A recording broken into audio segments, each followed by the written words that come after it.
नमस्ते दोस्तों, आपका स्वागत है आदर्श डिजिटल गाइड चैनल में। आज की इस वीडियो में हम आधार कार्ड में एड्रेस अपडेट ऑनलाइन प्रोसेस 2025 का न्यू मेथड सीखेंगे। अगर आपने हाल ही में घर बदला है या एड्रेस में अपडेट करना है तो ये वीडियो आपके लिए बहुत ही इंपॉर्टेंट होने वाली है। तो चलिए शुरू करते हैं।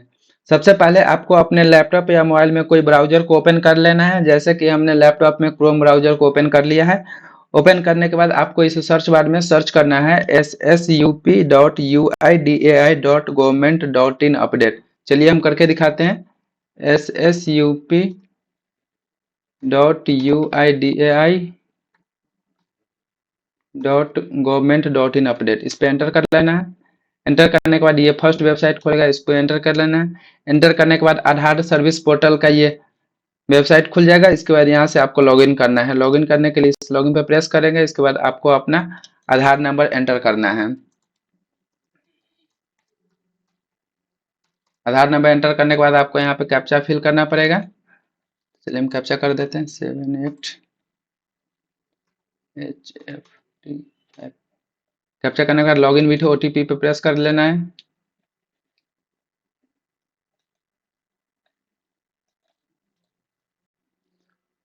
उसके बाद आपके रजिस्टर्ड मोबाइल नंबर पे एक OTP जाएगा। OTP को आपको इसमें एंटर कर देना है। जैसे OTP मेरा आ चुका है। उसके बाद लॉगिन कर लेना है।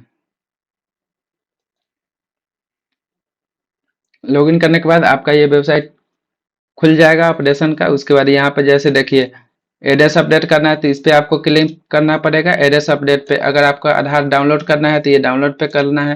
पीवीसी कार्ड के लिए ऑर्डर करना है तो इस पे एंटर करना पड़ेगा। डॉक्यूमेंट किसी प्रकार का अपडेट करना है तो ये डॉक्यूमेंट अपडेट पे क्लिक करना पड़ेगा। बैंकिंग से सीडिंग स्टेटस चेक करना है तो ये यहाँ से कर सकते हैं। लॉक अनलॉक बायोमेट्रिक्स किसी प्रकार का अपडेट करना है तो ये इस में कर सकते हैं। जनरल वर्टिकल आईडी बनाना है तो इस पे एंटर करके बना सकते हैं। और रिपोर्ट डेट और फैमिली मेंबर का कुछ काम कराना है तो यहाँ से कर सकते हैं, ठीक है।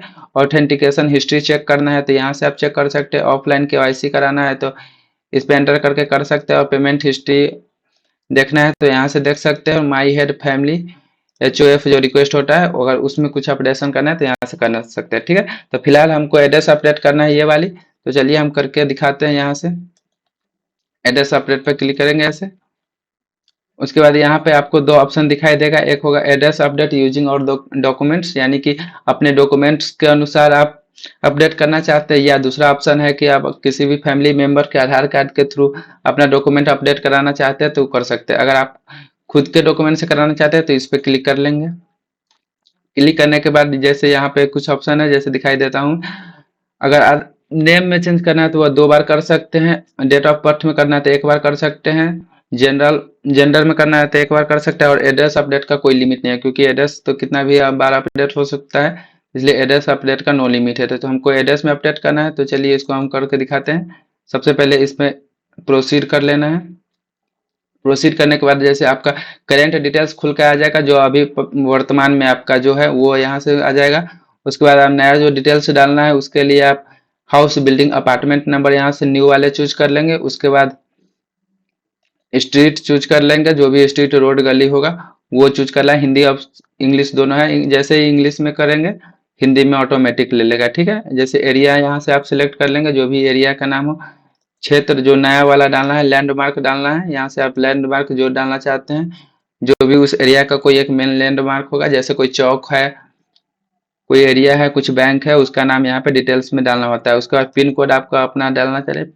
ध्यान रहे पिन कोड वैलिड होना चाहिए तभी लेगा ये। और यहाँ से आप स्टेट चूज कर लेंगे। स्टेट चूज करने के बाद यहाँ से इसमें डिस्ट्रिक्ट चूज कर लेना है। डिस्ट्रिक्ट चूज करने के बाद यहाँ से आप विलेज टाउन सिटी जो होता है वो चूज कर लेना है। कस्बा चूज कर लेना है। पोस्ट ऑफिस चूज कर लेना है। और पोस्ट ऑफिस चूज करने के बाद यहाँ से आपको एक एड्रेस प्रूफ के लिए एक डॉक्यूमेंट अपलोड करना पड़ेगा। डॉक्यूमेंट अपलोड के लिए इसको सिलेक्ट ऐसे चूज करेंगे। उसके बाद इसको देंगे, उसे कंटिन्यू करें। कंटिन्यू करने के बाद आपको एक डॉक्यूमेंट टाइप चूज करना है। जैसे कि आप किसी भी प्रकार का डॉक्यूमेंट टाइप ले सकते हैं। जैसे SC ST OBC यानी कि कास्ट सर्टिफिकेट देना है तो वो दे सकते हैं। राशन कार्ड दे सकते हैं। प्रॉपर्टी टैक्स रिसिप्ट दे सकते हैं, जो जमीन का जो होता है रसीद वो दे सकते हैं। किसान फोटो पासबुक दे सकते हैं। इंडियन पासपोर्ट है वो दे सकते हैं। गैस कनेक्शन दे सकते हैं। बिजली बिल दे सकते हैं, बैंक स्टेटमेंट दे सकते हैं, यानी कि कोई एक जो डॉक्यूमेंट जिसपे आपका एड्रेस हो वो चूज कर लेना है यहाँ से। जैसे हम अगर कास्ट सर्टिफिकेट रहना चाहते हैं तो ये चूज कर लेंगे, यहाँ से ओके कर देंगे। ओके करने के बाद सेलेक्ट सपोर्टिंग डॉक्यूमेंट्स ये ऑप्शन आएगा, इस पे चूज करने के बाद आपको अपना डॉक्यूमेंट्स, ये कास्ट सर्टिफिकेट जो आप चूज करे थे उसको यहाँ से, जैसे कास्ट सर्टिफिकेट है उसको ये चूज कर लेंगे, ठीक है। हम यहाँ नहीं अपलोड करें क्योंकि ये डमी डाटा हम बता रहे हैं आप लोगों को। तो यहाँ से सिलेक्ट करने के बाद यहाँ से आपको ये नेक्स्ट ऑप्शन मिलेगा। जैसे यहाँ नेक्स्ट ऑप्शन खुलेगा, नेक्स्ट ऑप्शन के बाद आपको ये प्रीव्यू सेक्शन मिल जाएगा। प्रीव्यू सेक्शन मिलने के बाद आपको सारा डॉक्यूमेंट्स को चेक कर लेना है कि हमने जो डाला है डॉक्यूमेंट वो सही है कि नहीं है। उसके बाद सही होने के बाद फिर से नेक्स्ट सेक्शन इसी प्रकार आएगा, नेक्स्ट। नेक्स्ट करने के बाद आपको पेमेंट सेक्शन खुल जाएगा, पेमेंट ये, उसमें 50 रुपया का आपको बिल देना पड़ेगा। उसके बाद आपका अपडेट के लिए रिक्वेस्ट चला जाएगा, ठीक है।